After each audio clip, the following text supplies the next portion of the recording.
कालू भाई, बरसात का मौसम आने वाला है। 2-3 दिनों तक बहुत तेज बारिशें आने वाली हैं।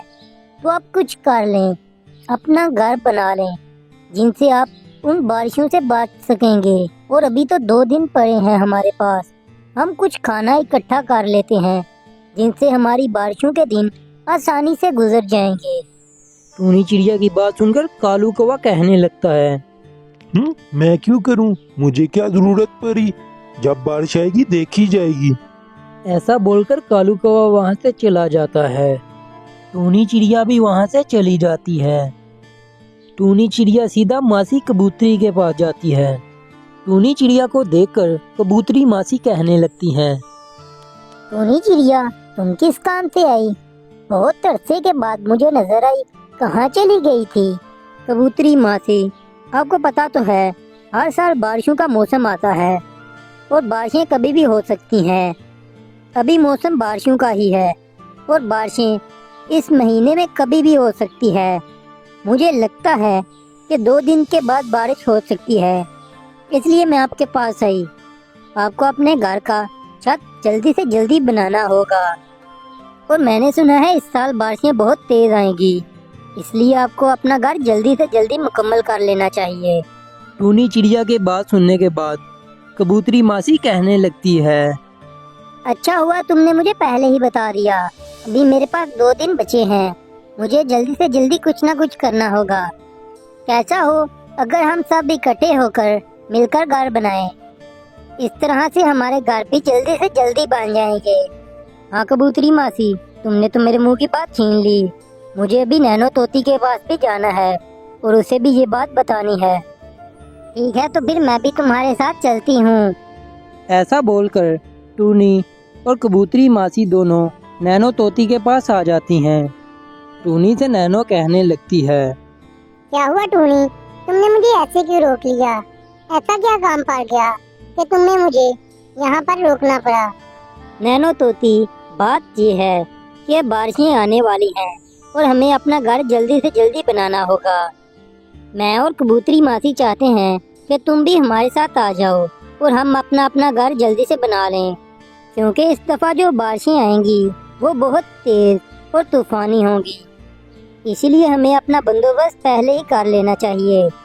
नैनो तोती और टूनी चिड़िया, मेरी बात सुनो। अगर हम सब इकट्ठे होंगे तो हम सब जल्दी से जल्दी अपना काम खत्म कर पाएंगे। तुम्हें पता तो है इत्तेफाक में बरकत होती है। ठीक है, जैसा आप चाहते हैं मैं आपकी मदद करूंगी, लेकिन हमें अभी करना क्या होगा? अभी तो हम कुछ भी नहीं कर सकते। सूरज डूब चुका है और अंधेरा होने वाला है। सुबह होते ही नैनो तोती और मैं लकड़ियां लेने के लिए चली जाएंगी और कबूतरी मासी आप घर तैयार कर लेना और हम जल्दी से आएंगे और आपकी मदद करेंगे। शाम हो जाती है और तीनों अपने घर चली जाती हैं। शाम से सुबह होने के बाद तीनों अपना अपना काम करने लगती हैं। नैनो तोती और टूनी चिड़िया दोनों लकड़ियां लेने के लिए चली जाती हैं। कबूतरी मासी अच्छी सी जगह देखकर वहां पर घर तैयार करने लगती है। कई घंटे गुजर जाते हैं और तीनों मिलकर अपने अपने लिए अलग-अलग घर बना लेती हैं और अपने अपने घर में आराम करने लगती हैं। सुबह होते ही बारिश बहुत तेज होने लगती है, जिसे देखकर टूनी चिड़िया कहने लगती है, अच्छा हुआ हमने बहुत जल्दी अपने अपने घर मुकम्मल कर लिए, वरना हमें भी इस बारिश में भीगना पड़ता। जिसे देखकर नैनो तोती भी कहने लगती है, अगर टूनी चिड़िया ना होती हम तो बारिश में ही भीग जाते और हमें जुकाम हो जाता। कबूतरी मासी कहने लगती है, अगर टूनी चिड़िया और नैनो तोती ना होती मैं तो बारिश में ही भीगती रहती और अब इस उम्र में कहाँ जाती। टूनी चिड़िया को कालू कौवे का ख्याल आता है कि वो भी कहाँ होगा। अच्छा होता अगर कालू कौवा भी मेरी बात मान लेता और अभी हमारे साथ यहाँ पर घर में रह रहा होता। न जाने अभी वो कहाँ पर भीग रहा होगा। कालू कौवा बारिश में इधर उधर उड़ता रहता है और एक पेड़ के नीचे चला जाता है। अच्छा होता अगर मैं टूनी की बात मान लेता और अभी मैं अपने घर में होता। अभी इतनी सर्दी है, मैं कहाँ जाऊँ?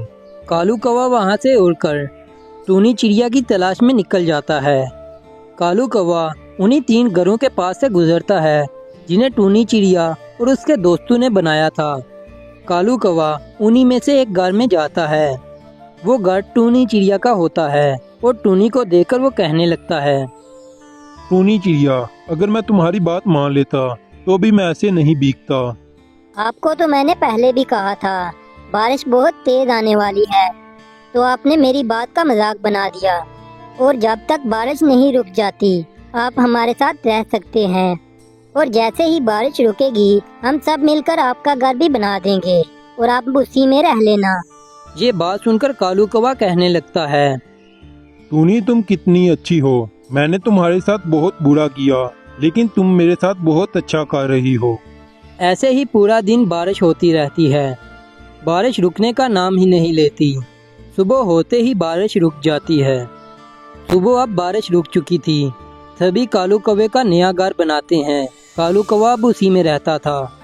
वहाँ पर अब चारों हंसी खुशी रहने लगते हैं। जंगल में सर्दियों का मौसम आ चुका था और जंगल में बर्फ पड़ रही थी। टूनी चिड़िया अपने बेटे राजू से कहने लगती है, राजू बेटा, बहुत सर्दी हो चुकी है, तुमने बाहर नहीं जाना। तुम्हें पता है कितनी सर्दी हो रही है, बाहर बहुत ज्यादा बर्फ पड़ रही है और मैं अभी जाने लगी हूँ खाना तलाश करने के लिए। तुमने बाहर नहीं जाना वरना बीमार पड़ जाओगे। ठीक है, अब मैं जाने लगी हूँ और याद रखना बाहर ना निकलना। ऐसा बोलकर टुन्नी चली जाती है। बाहर बहुत बर्फ पड़ रही थी, लेकिन टूनी चिड़िया खाना तलाश करने के लिए चली जाती है।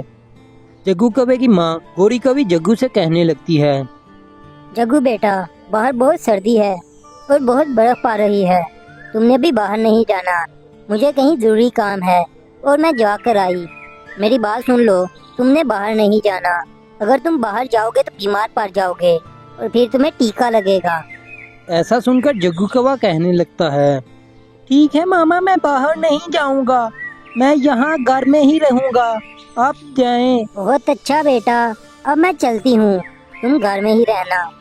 गोरी कौवी के जाते ही जग्गू कौवा अपने दोस्त राजू के घर आ जाता है और राजू से कहने लगता है, अरे राजू, बाहर देखो कितनी बर्फ पड़ रही है, चलो हम जाकर बर्फ के मजे लेते हैं, हम इस बर्फ में खेलते हैं। नहीं जग्गू, मेरी मामा ने मना किया है और वो कहीं गई हैं खाना तलाश करने के लिए। उनने बोला है बाहर नहीं जाना। मेरी मामा कहती हैं बर्फ में बाहर नहीं जाते वरना बीमार हो जाते हैं। राजू, कभी कभार हमारे जंगल में बर्फ पड़ती है, अगर हमने उसका मजा नहीं लिया तो क्या किया।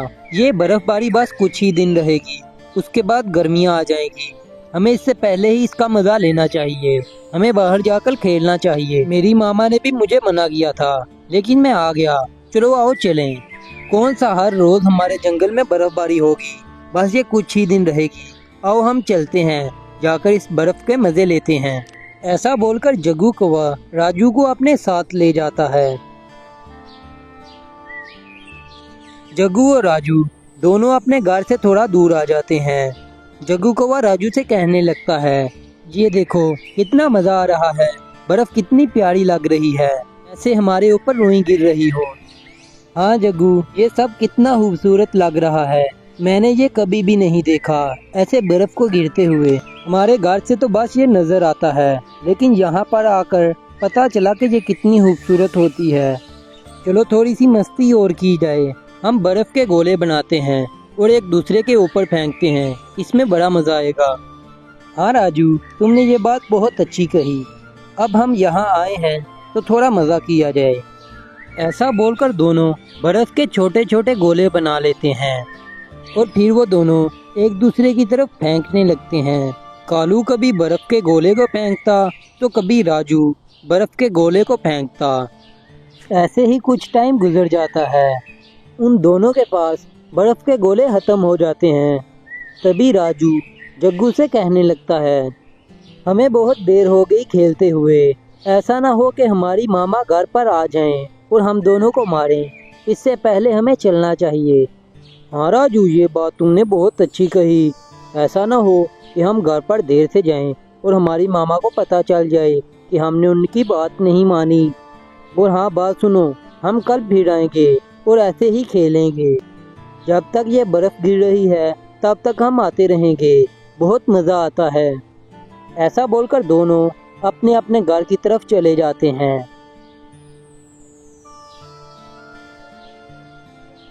अब ऐसे ही कालू और राजू अपनी मामा के जाते ही घर से खेलने के लिए बर्फ में आ जाया करते थे।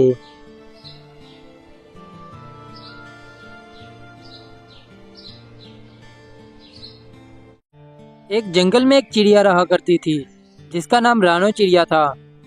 अगर जंगल में किसी को भी कोई भी परेशानी होती, वो उसका हल लेने के लिए रानो चिड़िया के पास आया करते थे।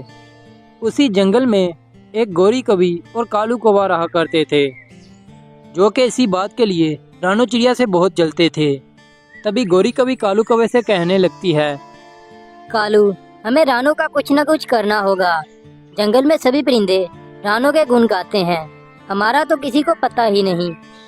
इन परिंदों को क्या पता हम रानो चिड़िया से ज्यादा होशियार और चालाक हैं, लेकिन हमारे पास तो कोई आता ही नहीं। गोरी, हमें इसका कुछ ना कुछ तो करना होगा, मगर कैसे? इस पिद्दी सी चिड़िया को हम चील को खिला देते हैं और किसी को हम पर शक भी नहीं होने लगा। इस तरह हमारी जान भी छूट जाएगी और सभी हमारे पास आया करेंगे और हम उनसे कुछ ना कुछ दाने लेकर उन्हें हल बताया करेंगे। हाँ गोरी, ये बात तो तुमने बहुत अच्छी कही। साथ वाले जंगल में एक चील रहता है जो कि मेरा बहुत अच्छा दोस्त है। हमें रानो चिड़िया को उस जंगल में लेकर जाना होगा। कालू, सूखे का मौसम आने वाला है, रानो चिड़िया खाना लेने के लिए दूसरे जंगल तो जाएगी, तभी तुम उसे चील के घर ले जाना। तुम्हारी और चील की दोस्ती भी इस तरह बढ़ जाएगी और चिड़िया भी हमारे रास्ते से हट जाएगी। जंगल में कई दिन गुजर जाते हैं और अब सूखे का मौसम आ जाता है। जंगल में कहीं भी खाने के लिए कोई दाना ना था। तभी कालू कौवा रानो चिड़िया के पास जाता है और उससे कहने लगता है, रानो, हमें दूसरे जंगल में जाना चाहिए, वहाँ पर हमें दाना मिल जाएगा। अभी सूखे का मौसम आ चुका है और हमारे जंगल में दाना नहीं है। अगर हमने ऐसा ना किया, हमारे बच्चे तो मर जाएंगे। उसी जंगल के पास में किसान के खेत हैं, वहाँ से हमें दाना मिल जाएगा। रानो चिड़िया ये सुनकर कालू से कहने लगती है, कालू भाई, आपका बहुत शुक्रिया, आपने मुझे बता दिया। हम सुबह चलेंगे दाने लेने के लिए। अभी तो मेरे पास 2 दिनों के लिए दाने हैं। कालू कौवा ये बात सुनकर बहुत खुश होता है और दूसरे जंगल चील को बताने के लिए चला जाता है। कालू कौवा चील के पास जाकर कहने लगता है, चील दोस्त, कैसे हो? मैं ठीक हूँ, तुम बताओ, इतने दिनों के बाद आना हुआ। चील मेरे दोस्त, कल सुबह खाने की जिम्मेदारी मेरी है। कल तुम्हें मैं एक नरम नरम चिड़िया दूंगा जिसकी तुम दावत उड़ाना। कालू, तुम मजाक तो नहीं कर रहे? चिड़िया का सुनकर ही मेरे मुंह में पानी आ गया। नहीं चील दोस्त, हमारे जंगल में सूखा पड़ गया है, जिसकी वजह से चिड़िया सुबह आएगी तुम्हारे जंगल से दाना लेने के लिए। तो मैं उसे बहका फुसला कर तुम्हारे पास ले आऊंगा और तुम उसकी आराम से दावत उड़ाना। अरे वाह कालू, इतने दिनों के बाद आए और इतनी बड़ी खुशखबरी लाए। ये लो कुछ दाने और ये ले जाना, और वैसे भी इन दानों का मैं क्या करूँगा। ठीक है चील दोस्त, अब शाम होने वाली है, मैं चलता हूँ। ये बोलकर कालू कौवा दाने लेने के बाद घर आ जाता है। कालू कौवा घर आ चुका था। घर आते ही गोरी कभी कालू से कहने लगती है, कालू, क्या बना? रानो चिड़िया मानी या नहीं? गोरी, मैं रानो के पास गया हुआ था। वो कहने लगती है कि हमारे पास अभी 2 दिनों के दाने पड़े हैं, हम सुबह चलेंगे दाने लेने के लिए। कालू, तो ये दाने कहाँ से आए? मैंने सोचा तुम उसे वहाँ लेकर गए होगे और ये तुम दाने वहाँ से लेकर आए हो। नहीं गोरी, मैं वहाँ गया हुआ था। ये बात मैंने चील को बताई तो उसने मुझे ये दाने दिए। सुबह रानो का काम तमाम हो जाएगा, मैं इस बात से बहुत खुश हूँ। चलो अब सुबह होने का इंतजार करते हैं। सुबह होते ही कालू कौवा रानो के पास आ जाता है और उससे कहने लगता है, रानो, चलो चलते हैं दाने लेने के लिए। अभी हम जाएंगे, तभी शाम के वक्त हम घर आ जाएंगे। हाँ कालू भाई, आपने ये बात बहुत अच्छी कही। अगर हम जल्दी जाएंगे तभी शाम को जल्दी घर आ जाएंगे। ऐसा बोलकर कालू और रानो चिड़िया दोनों दाना लेने के लिए दूसरे जंगल चले जाते हैं। रानो को तो ये बात पता ही नहीं थी कि कालू उसे चील को खिलाने वाला है। बहुत देर उड़ने के बाद रानो और कालू कौवा दूसरे जंगल पहुंच जाते हैं। कालू कौवा कहने लगता है, रानो, ये है वो जंगल जिससे हमें दाने मिलेंगे। कालू भाई, हम बहुत देर से उड़ रहे हैं। मुझे लगता है अभी हमें आराम करना चाहिए। थोड़ी देर आराम करने के बाद हम दाना लेने के लिए चले जाएंगे। रानो, तुम यहाँ बैठो, मुझे यहाँ थोड़ा सा काम है। मैं अभी आने लगा हूँ। तुम यहाँ से कहीं भी मत जाना, वरना खो जाओगी। ये जंगल बहुत बड़ा है। और बात सुनो, इस जंगल में बहुत खतरनाक चील हैं। अगर तुम इधर उधर उड़ोगी तो उनका शिकार हो जाओगी। इसीलिए यहाँ पर बैठी रहो, मैं बस जाकर आया। ऐसा बोलकर कालू कौवा चील के पास चला जाता है। चील कालू कौवे को देखकर कहने लगता है, तुम आ गए। कहाँ है वो चिड़िया? थोड़ा सा सब्र रखो, वो यहीं है। वो पास के दरख्त पर बैठी है। तुम पीछे से जाकर उसे दबोच लो। तभी रानो चिड़िया के पास एक तोता आ जाता है। तोता रानो चिड़िया से कहने लगता है, चिड़िया, तुम यहाँ क्यों बैठी हो? तुम्हें पता नहीं ये इलाका बहुत खतरनाक है। यहाँ पर एक चील रहता है जो कि नन्ही चिड़िया और नन्हे परिंदों को अपना शिकार बनाता है। अगर तुम्हें जान प्यारी है तो यहाँ से चली जाओ, वरना तुम चील का शिकार हो जाओगी। तोता भाई, मेरा दोस्त कालू कौवा यहाँ पर कहीं गया है। उसने मुझे कहा कि तुम यहाँ पर बैठी रहो, अगर उड़ोगी तो चील का शिकार हो जाओगी। हमारे जंगल में सूखा पड़ा है, जिसकी वजह से मैं यहाँ से दाने लेने आई। चिड़िया, तुम्हें नहीं पता, कालू कौवा चील का बहुत अच्छा दोस्त है और इस दरख्त से कुछ ही दूर उस चील का घर है। अभी वो आते ही होंगे। हमें जल्दी से जल्दी यहाँ से जाना होगा और मैं तुम्हें बताता हूँ कि तुम्हें दाने कहाँ पर मिलेंगे। अगर हम यहाँ पर थोड़ी देर और रुके तो हम दोनों उस चील का शिकार हो जाएंगे। अच्छा, तो कालू कौवा मुझे चील को खिलाना चाहता था। अभी हमें यहाँ से जल्दी चलना चाहिए। ऐसा बोलकर तोता और चिड़िया वहाँ से चले जाते हैं। कालू कौवा चील से कहने लगता है, बाकी बातें हम बाद में कर लेंगे, अभी हमें चलना चाहिए, वो चिड़िया कहीं चली न जाए। ऐसा बोलकर चील और कालू कौवा दोनों उड़कर उस दरख्त पर आ जाते हैं, लेकिन उन्हें वहाँ पर चिड़िया नहीं मिलती। तभी कालू कौवा चील से कहने लगता है, मैंने तुम्हें बोला था बातें बाद में कर लेंगे, वो चिड़िया वहाँ से उड़ ना जाए। और वैसा ही हुआ, वो चिड़िया यहाँ से उड़ गई। मुझे लगता है तुम मुझसे मजाक कर रहे हो। चिड़िया यहाँ पर आई ही नहीं थी और मैंने वैसे ही तुम्हें दाने दे दिए। नहीं चील, मैं सच बोल रहा हूँ। मैंने चिड़िया को लाया था और वो यहीं पर बैठी थी। अभी पता नहीं वो कहाँ गई। आज तुमने मुझे दावत दी थी, अगर चिड़िया नहीं तो तुम ही सही। और वैसे भी तुम भी चिड़िया से कम नहीं। तुम्हारी वजह से आज मैं कहीं शिकार नहीं कर पाया। आज तो मैं तुम्हें ही खाऊंगा। ऐसा बोलकर चील कालू कौवे को उठाकर अपने घर ले जाता है और उसे खा लेता है। तोता चिड़िया को एक खेत में ले आया था जहाँ बहुत अच्छी फसल थी। चिड़िया दाने लेकर आने लगी थी, तभी उसे एक कबूतर बताता है, जो कौवा तुम्हारे साथ आया था उसे चील ने खा लिया। चिड़िया ये बात सुनकर कहने लगती है, देखो, मुझे ये चील को खिलाने चला था और खुद ही चील का शिकार हो गया। चलो अब मैं चलती हूँ, मुझे शाम से पहले अपने घर जाना है। चिड़िया दाने लेकर घर की तरफ जाने लगती है। तभी रास्ते में कालू कौवे का घर आता है। रानो चिड़िया जो कुछ भी हुआ वो सभी गौरी कवि को बता देती है और गौरी कवि कहने लगती है, अरे ये सब कैसे हो गया? मैंने ही उसे मशवरा दिया था। हम दोनों तुमसे बहुत जलते थे, जिसकी वजह से मैंने कालू कौवे से ये सब कुछ कहा। रानो चिड़िया की अपने मटकों की दुकान थी। रानो चिड़िया अपने मटके बनाकर बेचा करती थी, जिसकी एक बेटी चुनचुनी थी। और उसी जंगल में एक कालू कौवा और एक गौरी कवि रहती थी, जो कि रानो चिड़िया को परेशान करने की कोई ना कोई तरकीब बनाते रहते।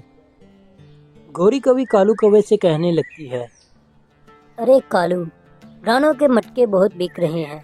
अगर ऐसे ही चलता रहा तो वो हमसे बहुत अमीर हो जाएगी। हम कैसे ऐसा होने दे सकते हैं?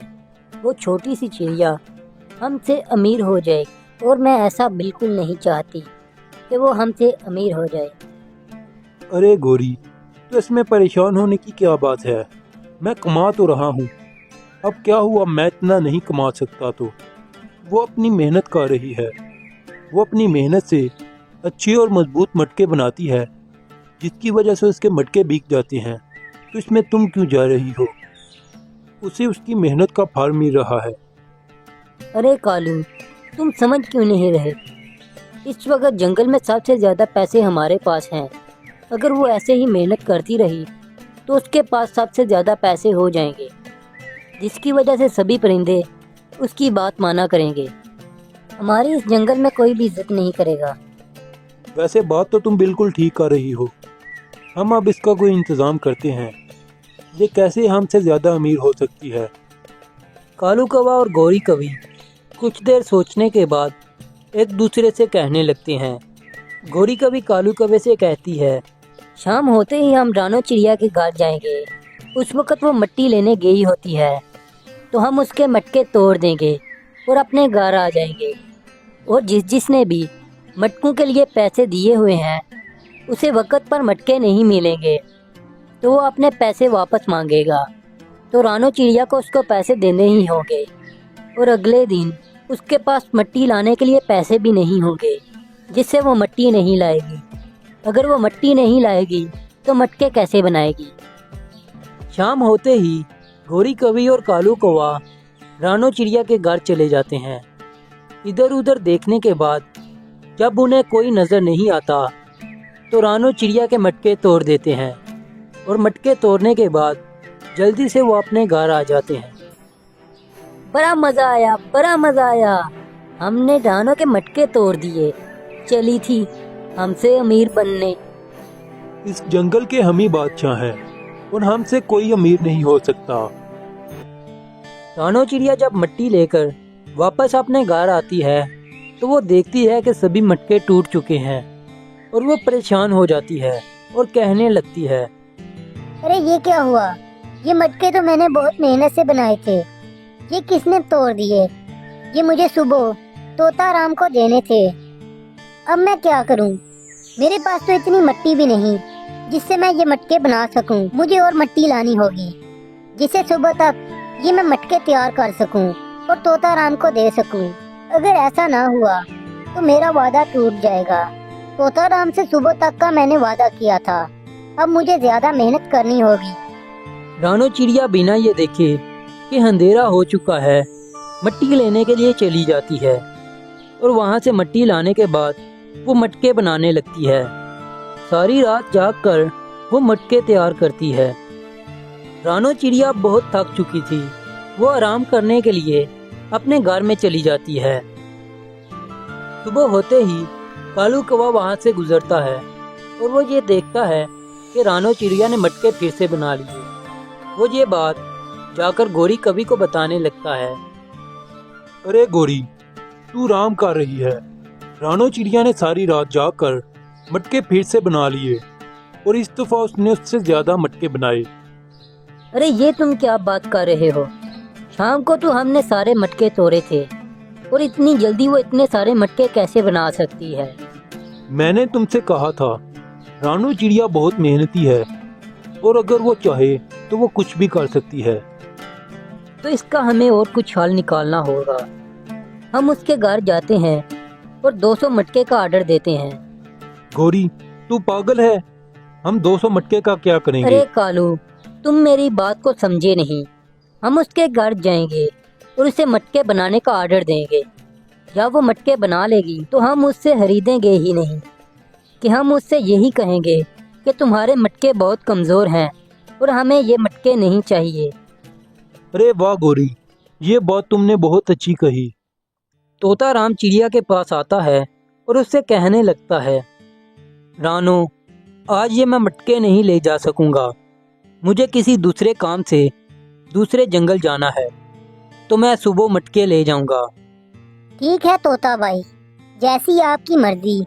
आपने मटके तो देख लिए, मटके कैसे बने हैं? रानो, पहले भी मैंने तुमसे मटके लिए। कभी मैंने तुमसे शिकायत की कि तुम्हारा मटका खराब है? नहीं तोता भाई, ऐसी बात नहीं। मैं वैसे ही कह रही थी कि आप अपनी जांच कर लें। ऐसी बात नहीं, मुझे तुम पर पूरा भरोसा है। और ठीक है, मैं चलता हूँ, मुझे देर हो रही है। तोता राम वहाँ से चला जाता है, और इतनी ही देर में कालू कौवा और गौरी कवि वहाँ आ जाते हैं। अरे गौरी बहन, आप ठीक तो हैं? कितने अरसे के बाद आप हमारे घर आई।